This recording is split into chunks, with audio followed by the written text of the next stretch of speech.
In 1800s Holland, religion divided even the dead. When Protestant Colonel van Gorkum died, his Catholic wife couldn't be buried beside him. So she was laid next to the cemetery walls separating them.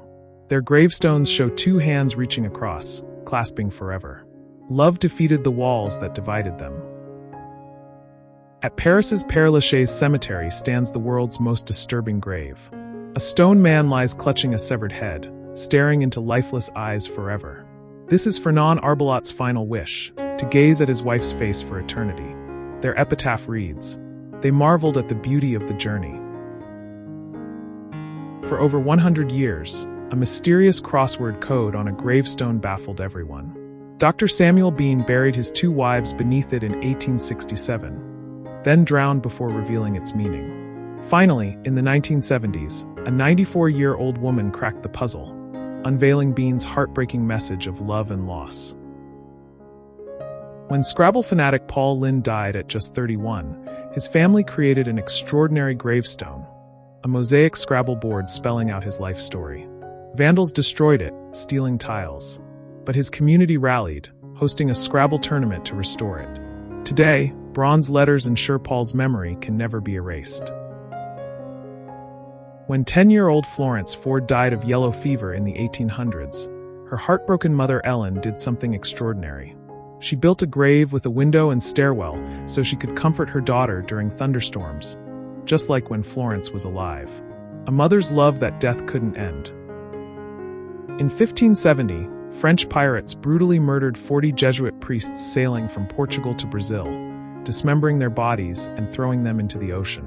Today, 60 feet beneath the Atlantic near the Canary Islands, 40 crosses stand submerged at the exact massacre site, a haunting underwater memorial to their tragedy. Iconic horror filmmaker George A. Romero's grave in Toronto, Canada.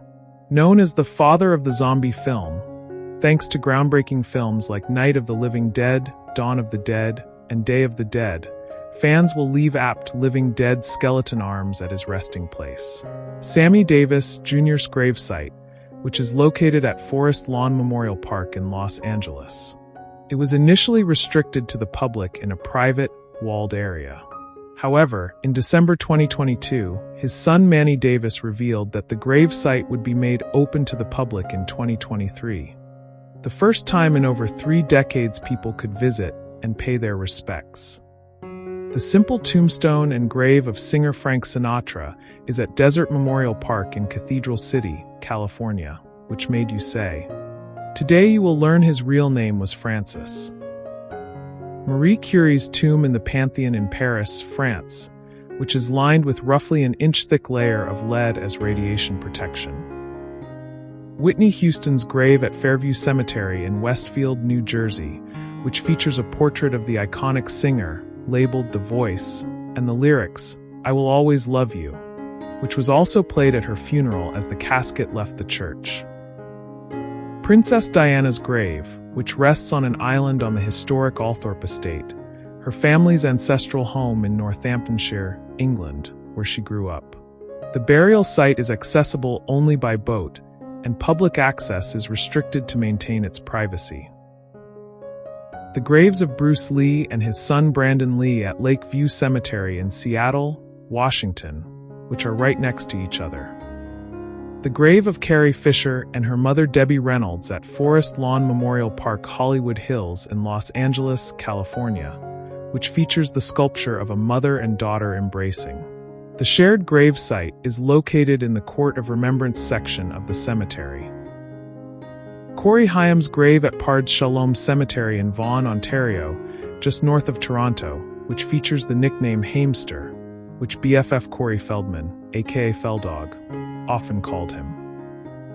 Bob Ross's grave at Woodlawn Memorial Park in Gotha, Florida, which features a nice portrait of him, as well as the words, television artist. Merv Griffin's grave at Westwood Village Memorial Park Cemetery, which features the line, "I will not be right back after this message." For those who don't know, Griffin created iconic TV game shows like Jeopardy! And Wheel of Fortune. Mel Blanc's grave at Hollywood Forever Cemetery in Los Angeles, which says, "That's all, folks." Blanc was best known for voicing Bugs Bunny and tons of other iconic Looney Tunes characters. Billy Wilder's grave at Westwood Village Memorial Park Cemetery, which says, "I'm a writer, but then nobody's perfect," a reference to the famous line at the end of his film Some Like It Hot. The grave of actor Jack Lemmon at Westwood Village Memorial Park Cemetery, which features the simple joke, "Jack Lemmon in." Jimi Hendrix's grave at Greenwood Memorial Park in Renton, Washington, which features magnificent portraits and a temple-like structure for the musician. The grave of the Doors frontman Jim Morrison at Père Lachaise Cemetery in Paris, France, which has become something of a pilgrimage site. The grave of Hollywood legend Bette Davis at Forest Lawn Memorial Park, Hollywood Hills, which says, "She did it the hard way." Chris Cornell's grave at Hollywood Forever Cemetery, which is adorned with lovely succulents and features the text, "Voice of our generation, and an artist for all time." Johnny Ramone's grave at Hollywood Forever Cemetery, which features an impressive sculpture of the musician on top. The simple grave of Charlie Chaplin at Cimetière de Coursier-sur-Vevey in Coursier-sur-Vevey, Switzerland, which is shared with his wife, Una. The grave of Elvis Presley at Graceland, his iconic estate in Memphis, Tennessee, which features his famous TCB, taking care of business, lightning bolt logo at the bottom.